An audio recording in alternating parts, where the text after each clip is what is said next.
आणि आता पाहणार आहोत टॉप 9 मोठ्या बातम्या।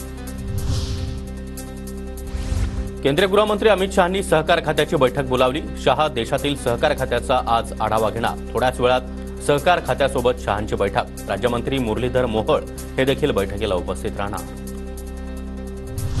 मुख्यमंत्री एकनाथ शिंदेंच्या उपस्थितीमध्ये सह्याद्री अतिथीगृहामध्ये आज बैठक। पाण्याची उपलब्धता आणि पर्जन्यमानाबाबत आढावा घेतला जाणार। मंत्री आणि अधिकाऱ्यांच्या उपस्थितीमध्ये बैठकीचं आयोजन।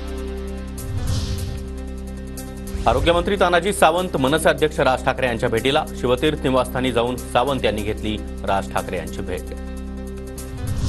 शिंदे गटाचे ठाण्याचे नवनिर्वाचित खासदार नरेश म्हस्के आज राज ठाकरे यांची भेट घेणार। शिवतीर्थ निवासस्थानी ही भेट होणार।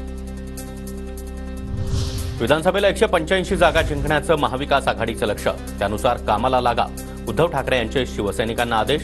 तर जागा वाटपाचा विचार करू नका, ते योग्य वेळी होईल, ठाकरेंचं वक्तव्य। आम्हाला बारामतीचा दादा बदलायचा आहे। योगेंद्र पवार यांना बारामती विधानसभेची उमेदवारी द्या। गोविंद बागेत पवारांची भेट घेत कार्यकर्त्यांची मागणी। माढ्याचे आमदार बबनदादा शिंदे यांचा मनोज जरांगेंच्या आंदोलनाला पाठिंबा। आमदार शिंदेंचे पुत्र रणजितसिंह शिंदेंनी उपोषण स्थळी जात सुपूर्द केलं पाठिंब्याचं पत्र। शरद पवार आजपासून 3 दिवस पुणे जिल्ह्यातील दुष्काळी भागाची पाहणी करणार। तर सुप्रिया सुळे यांचा देखील पुण्यामध्ये पावसामुळे नुकसान झालेल्या भागात पाहणी दौरा।